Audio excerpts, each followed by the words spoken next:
Friends, welcome to our channel. इस lecture में हम लोग बात करेंगे केमिकल इक्वेशन की। हमने पिछले लेक्चर में बात की थी टाइप्स ऑफ चेंजेस की इन नेचर में। तो उसमें हमने देखा था जो सेकंड टॉपिक था केमिकल रिएक्शन, केमिकल चेंज, उसमें था केमिकल रिएक्शन। तो केमिकल रिएक्शन का इक्वेशन कैसे फॉर्म करना, केमिकल रिएक्शन का इक्वेशन कैसे फॉर्म करना वो देखेंगे। तो आइए हम लोग एग्जाम्पल के जरिए इसको समझेंगे। तो हमारा एग्जाम्पल क्या है, iron iron react with sulphur. Iron जो सल्फर के साथ रिएक्ट करता है क्या फॉर्म होने के लिए, आयरन सल्फाइड। तो अभी ये क्या हो गया, केमिकल रिएक्शन हो गया। Iron react with sulphur to form iron sulphide. तो अभी हम लोग इसको केमिकल इक्वेशन में कैसे कन्वर्ट करेंगे। तो केमिकल इक्वेशन यानी आयरन का पहले तो हमें केमिकल फार्मूला जानना पड़ेगा जो है Fe। Fe क्या है, आयरन का केमिकल फार्मूला। और आयरन जो है वो सॉलिड सब्सटेंस, यहाँ पे छोटा सा देखो एस लिखा हुआ ब्रैकेट में। तो आयरन Fe डिनोट किया, प्लस क्या है यहाँ पे, आयरन रिएक्ट विद सल्फर, तो आयरन प्लस सल्फर। तो सल्फर को डिनोट करने के लिए केमिकल फार्मूला जो है वो एस डिनोट करता है सल्फर को। हाँ, तो अभी हो गया। और सल्फर भी सॉलिड सब्सटेंस है, यहाँ पे एस लिखा हुआ है। अब आयरन और सल्फर एक दूसरे से जब रिएक्ट करेंगे तो क्या फॉर्म होता है, आयरन सल्फाइड। आयरन सल्फाइड को डिनोट करता है FeS, आयरन को Fe और सल्फर को S। और ये क्या होता है, सॉलिड प्लस सॉलिड यानी सॉलिड सब्सटेंस फॉर्म होता है। और एक देखिए इंपॉर्टेंट चीज है, जो ये लेफ्ट साइड में फॉर्म होता है, यानी जो लेफ्ट साइड में फॉर्म होता है, जो चीज से जिससे रिएक्शन होता है उसको रिएक्टेंट बोलते हैं। और जो रिएक्टेंट की वजह से जो रिएक्शन होता है यानी जो आंसर आता है उसको हम लोग बोलते हैं प्रोडक्ट्स। राइट साइड को आता है प्रोडक्ट और लेफ्ट साइड में जो रहता है वो होता है रिएक्टेंट। तो यही हम इसमें भी दिया, देखो symbolic representation of chemical reaction, यानी ये जो केमिकल रिएक्शन था इसको हमने सिंबल में दिखाया in term of symbol and formula react of the reactant and product. Reactant और प्रोडक्ट हमने सिंबल में दिखाया जो हमें केमिकल चेंज का एकदम जल्दी से फटाफट इजीली समझा देता है कि कौन सा केमिकल चेंज है। तो ये था हमारा इसका हम लोग अभी और भी एग्जांपल्स देखेंगे। कंफ्यूज होंगे कि मैंने यहाँ पे ये बॉक्स में क्या लिखा है। मैंने आपको लेके समझाने के लिए लिखा था कि ये जो सीधी लाइन है, स्ट्रेट लाइन, वो रिएक्टेंट को डिनोट करती है जो कि लेफ्ट साइड में है। और ये जो टेढ़ी वाली लाइन, थोड़ी सी जिगजैग लाइन, ये जो जिगजैग लाइन है ये डिनोट करती है प्रोडक्ट्स को राइट साइड के। ठीक है, केमिकल इक्वेशन का सेकंड एग्जांपल देख रहे थे, second example of chemical equation. तो देखिए इसमें क्या होता है, कॉपर यानी Cu ऑक्सीजन के साथ रिएक्ट करता है, यानी O2 के साथ रिएक्ट करता है क्या फॉर्म होने के लिए, कॉपर ऑक्साइड। अभी यहाँ पे ऑक्सीजन था तो यहाँ पे ऑक्साइड इसलिए हो गया CuO। देखो अब इसको इक्वेशन में कैसा लिखेंगे, कॉपर यानी Cu प्लस O2 यानी oxygen to form copper oxide, यानी एरो आएगा, ये हो गया रिएक्टेंट। कॉपर ऑक्सीजन का रिएक्टेंट बनता है और उसका प्रोडक्ट क्या आता है, CuO, कॉपर ऑक्साइड। अभी थर्ड एग्जांपल देखते हैं। सोडियम जो है वो रिएक्ट करता है क्लोराइन के साथ यानी Na और इसको Cl बोलते हैं, क्या फॉर्म होने के लिए, सोडियम क्लोराइड यानी NaCl फॉर्म होने के लिए। ठीक है, तो अभी उसको इक्वेशन में कैसा लिखेंगे, Na यानी sodium plus chlorine Cl2 to form क्या, सोडियम क्लोराइड। तो अभी Cl है ना, तो यहाँ पे 2 है इसलिए यहाँ पे 2 NaCl। और NaCl को हम लोग कॉमन लैंग्वेज में क्या बोलते हैं, सॉल्ट यानी नमक। तो ये हमारा एग्जांपल्स था। अब हमारा नेक्स्ट टॉपिक है बैलेंसिंग केमिकल इक्वेशन। अब तक हम लोगों ने देखा कि केमिकल रिएक्शन का इक्वेशन में कैसे फॉर्म करें। तो अब हम देखेंगे कि जो केमिकल इक्वेशन होता है उसको ज़्यादा इंफॉर्मेटिव, यानी वो कौन से स्टेट में है, क्या कर रहा है, क्या रिलीज कर रहा है, क्या इनहेल कर रहा है, वो कैसे जाने।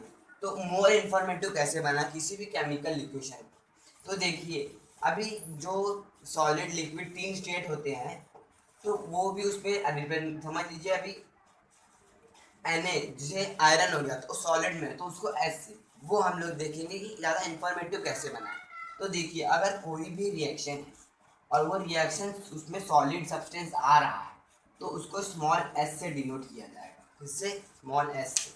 और कोई भी रिएक्शन है उसमें अगर लिक्विड आ रहा है तो उसको स्मॉल एल से, अगर गैस आ रहा है तो स्मॉल जी से, और अगर उसमें वाटर और नमक घुला हुआ है, सॉल्युबल वाटर और नमक साथ में आ रहा है, यानी वो क्या फॉर्म कर रहा है, एक्वियस, यानी उसको AQ से डिनोट करेंगे। ये समझा कि ज़्यादा इन्फॉर्मेटिव बनाने के लिए हमें क्या करना पड़ेगा, वो कौन से स्टेट में आ रहा है वो जानना पड़ेगा। सॉलिड में आ रहा है तो स्मॉल एस से डिनोट करेंगे, लिक्विड में आ रहा है तो एल से डिनोट करेंगे, और गैस में आ रहा है तो उसको स्मॉल जी से डिनोट करेंगे। अगर एक्वियस सोल्यूशन यानी वाटर में सॉल्युबल जैसा आ रहा है तो उसको AQ से, नमक जो सॉल्ट है वाटर में सॉल्युबल हुआ है तो उसको हम लोग AQ से डिनोट करेंगे। तो उसके बाद सेकेंड टाइप क्या है, प्रेसिपिटेशन, इसको PPT बोलते हैं। प्रेसिपिटेशन कैन बी, देखो प्रेसिपिटेशन मतलब क्या होता है, देखिए अभी समझ लीजिए, ये एक है इक्वेशन, केमिकल इक्वेशन दे समझेंगे इजीली समझ में आएगा। अब ये है सोडियम सल्फाइड Na2SO4, ये सोडियम सल्फाइड है, इसके साथ बैरियम क्लोराइड अगर रिएक्ट कर रहा है, ये एक्वियस सॉल्यूशन है यानी इसमें नमक और पानी मिक्स है, ये बैरियम और क्लोराइड में भी नमक और पानी मिक्स है। तो जब ये होगा तो ये इसको लात मार के यहाँ पे आ जाएगा, ये NaCl यानी नमक बन जाएगा, पानी में एक्वियस सॉल्यूशन फॉर्म करेगा।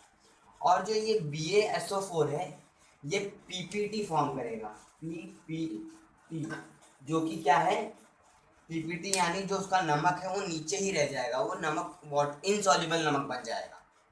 हाँ, तो जो क्या होगा, जो नमक है वो उसमें घुल नहीं पाएगा, वो रिएक्शन में कुछ ऐसा होगा रिएक्शन में कि नमक घुल नहीं पाएगा, मतलब सॉल्युबल नहीं हो पाएगा, तो वहाँ पे इनसॉल्युबल हो जाता है, तो उसको PPT बोलते हैं। पावर पॉइंट प्रेजेंटेशन नहीं, प्रेसिपिटेशन बोलते हैं उसको, PPT। तो अभी हम लोग यहाँ पे पूरा PPT लिखेंगे क्या, तो उसको हम लोग डिनोट कर सकते हैं small downward, pointing downward arrow से, तो जैसे कि यहाँ पे किया गया है। तो नीचे अगर एरो पॉइंट कर रहा है यानी वो PPT शो कर रहा है, यानी प्रेसिपिटेशन, यानी नमक जो है वो नीचे जम रहा है। और तीसरा टाइप क्या है, in the same way the gas, अगर किसी भी रिएक्शन में गैस इवॉल्व हो रहा है, गैस निकल रहा है, तो उसको कैसा देखेंगे, तो आइए इक्वेशन समझते हैं। देखिए जब मुझे सोडियम जो कि सॉलिड स्टेट में है, वो वाटर यानी जो लिक्विड है उससे रिएक्ट कर रहा है क्या फॉर्म होने के लिए, सोडियम हाइड्रोक्साइड और हाइड्रोजन। तो देखिए सोडियम हाइड्रोक्साइड उससे फॉर्म होगा, लेकिन जो हाइड्रोजन है गैस वो इवॉल्व होगा यानी उससे निकलेगा, सोडियम हाइड्रोक्साइड क्या होगा उसमें से निकलेगा। तो ये गैस अगर रिलीज होती है जी, गैस अगर रिलीज होती है तो उसको हम लोग ऊपर साइड एरो पॉइंटिंग करते हुए दिखा सकते हैं। अब इस जो केमिकल इक्वेशन है उसको मोर इन्फॉर्मेटिव कैसे बनाएं, उसके और भी तरीके हैं, तो आइए वो देखते हैं। तो अभी हम लोग देखेंगे जो केमिकल इक्वेशन है उसको ज़्यादा इंफॉर्मेटिव कैसे बनाने का, उसका चौथा तरीका, फोर्थ तरीका, कि केमिकल जो इक्वेशन है उसको ज़्यादा इंफॉर्मेटिव कैसे बनाने का। तो उसको इंफॉर्मेटिव बनाने के लिए हम लोग को उसका स्पेसिफिक कंडीशन मालूम होना चाहिए, जैसे कि उसका टेम्परेचर कितना है केमिकल इक्वेशन का, उसमें कितना प्रेशर अप्लाई किया जा रहा है, और कैटलिस्ट, जो कैटलिस्ट है ना इसको हम लोग एक अलग पॉइंट पे स्टडी करेंगे, जो थोड़ा वो अलग वे में जाता है, और ये हम लोग अभी देखते हैं एग्जाम्पल में, जिसमें आती है हैबर्स प्रोसेस। हैबर्स प्रोसेस मतलब क्या होता है, जिसमें नाइट्रोजन और हाइड्रोजन, हैबर्स प्रोसेस में क्या होता है, नाइट्रोजन और हाइड्रोजन एक दूसरे से रिएक्ट करते हैं अमोनिया फाइनल करने का, फॉर्म करने का, यानी NH3 फॉर्म करने के लिए। तो उसमें जो उनका जो टेम्परेचर रहता है वो रहता है 400 डिग्री सेल्सियस से लेके 450 डिग्री सेल्सियस, और उसमें जो है प्रेशर लगता है, यानी जो उस पर प्रेशर डाला जाता है वो होता है 200 ATM का। तो देखिए यही है, अगर हम लोग को प्रेशर मालूम है, टेम्परेचर मालूम है, तो वो हम लोग एरो के ऊपर या नीचे लिख सकते हैं, कहाँ पे लिखना है वो मैटर नहीं करता, पर एरो के ऊपर या नीचे होना चाहिए। अब टेम्परेचर नीचे लिखो, प्रेशर ऊपर लिखो, उससे कोई फ़र्क नहीं पड़ता। तो ये होता है, अगर आपको किसी भी केमिकल इक्वेशन का टेम्परेचर मालूम है, प्रेशर मालूम है, तो आप उसको वहाँ पे अप्लाई कर सकते हो, तो उससे क्या होगा, आपको जो केमिकल इक्वेशन है वो ज़्यादा इंफॉर्मेटिव बनेगा। तो अब देखते हैं फिफ्थ तरीका, जिसमें हम लोग केमिकल इक्वेशन को और इंफॉर्मेटिव बना सकते हैं। देखते हैं अभी फिफ्थ टाइप जिसमें हम लोग केमिकल इक्वेशन को ज़्यादा इंफॉर्मेटिव बना सकते हैं। फिफ्थ टाइप जिसमें केमिकल इक्वेशन को ज़्यादा इंफॉर्मेटिव बना सकते हैं। इवोल्यूशन ऑफ हीट और observation of heat can be indicated. अगर किसी भी केमिकल इक्वेशन में या तो हीट बाहर जा रही है या फिर हीट ऑब्जर्व की जा रही है यानी ली जा रही है, तो हम लोग उसको प्लस हीट लिख के इंडिकेट कर सकते हैं। तो आइए कैसे उसको हम लोग देखते हैं एग्जांपल के लिए। फॉर एग्जांपल कॉपर सल्फेट जो कि एक्वियस सॉल्यूशन है, एक्वियस, वो अगर जिंक से रिएक्ट करता है, कॉपर सल्फेट अगर जिंक से रिएक्ट करता है क्या फॉर्म करने के लिए, जिंक सल्फेट और कॉपर सल्फेट, कॉपर सल्फेट नहीं सॉरी हाँ, तो उससे क्या होता है कॉपर क्या फॉर्म करने के लिए, जिंक सल्फेट और कॉपर फॉर्म करने के लिए। तो उसमें क्या होता है जब ये रिएक्शन होती है तो इसमें हीट रिलीज होता है इसलिए ये प्रोडक्ट साइड लिखा। अगर हीट रिलीज हो रही है, इवोल्यूशन हो रहा है हीट का, तो हम लोग प्रोडक्ट साइड लिखेंगे। और अगर हीट को लिया जा रहा है यानी ऑब्जॉर्व किया जा रहा है तो उसको हम लोग रिएक्टेड साइड लिखेंगे। ये ध्यान में रखना, क्योंकि देखो जब प्रोडक्ट के साइड अगर हीट जा रही है मतलब बाहर जा रही है तो प्रोडक्ट में आएगी, और अगर हीट ऑब्जर्व की जा रही है तो वो आएगी रिएक्टेंट में। तो ये हमारा एग्जांपल था, कॉपर सल्फेट अगर जिंक के साथ रिएक्ट करेगा क्या फॉर्म करने के लिए, जिंक सल्फेट प्लस कॉपर, तो उसमें क्या होगा जब ये रिएक्शन होगा तो इसमें ये तो बनेगा ही लेकिन साथ साथ काफ़ी ज़्यादा हीट भी रिलीज होगी। तो ये था हमारा पांचवा तरीका जो हीट को मतलब केमिकल को ज़्यादा इंफॉर्मेटिव बनाने का, जो हम लोग कर सकते हैं हीट को लिखने से। अब आप देखते हैं लास्ट जो कि कैटलिस्ट हमारा बाकी था उसके बारे में।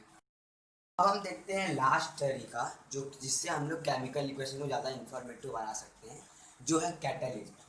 तो देखिए कैटलिस्ट क्या होता है, if the reaction is taking place in the presence of catalyst. Catalyst एक ऐसा सब्सटेंस होता है जो किसी भी रिएक्शन का स्पीड को चेंज करने के लिए यूज़ किया जाता है ताकि वो रिएक्शन जल्दी हो या टाइम ले, उस हिसाब से इसको मैनेज किया जाता है, इसको बोलते हैं कैटलिस्ट।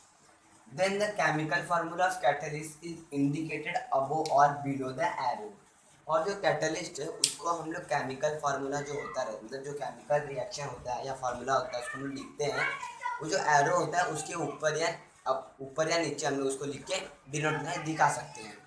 तो दो एग्जाम्पल के धीरे देखते हैं। तो पहला एग्जाम्पल हमारा है वेजिटेबल ऑयल। तो हम लोग वेजिटेबल ऑयल और हाइड्रोजन को एक दूसरे में प्लस करेंगे, वेजिटेबल ऑयल और हाइड्रोजन को एक दूसरे में प्लस करेंगे और उससे क्या होगा, वनस्पति घी फॉर्म करेगा।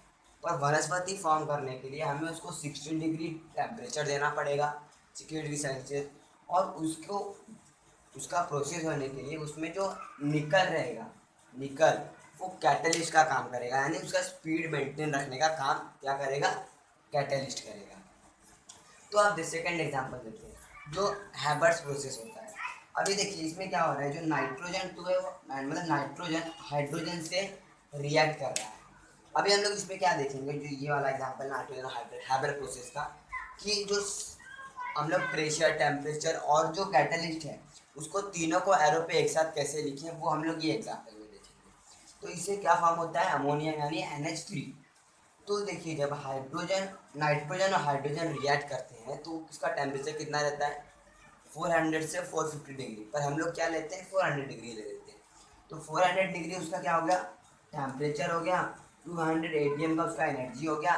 हम लोगों ने एरो के ऊपर ये दोनों को इंडिकेट कर दिया, 400 डिग्री कॉमा 200 डिग्री ATM, और लाइन नीचे लिख देंगे Fe यानी आयरन कैटलिस्ट। इसमें आयरन कैटलिस्ट का काम करता है अमोनिया बनाने के लिए। तो ये हमारा हो गया कि केमिकल इक्वेशन को ज़्यादा इंफॉर्मेटिव कैसे बनाएं। तो अब जहाँ नेक्स्ट वीडियो आएगा उसमें रहेगा इक्वेशन को बैलेंस कैसे करें। थैंक्स।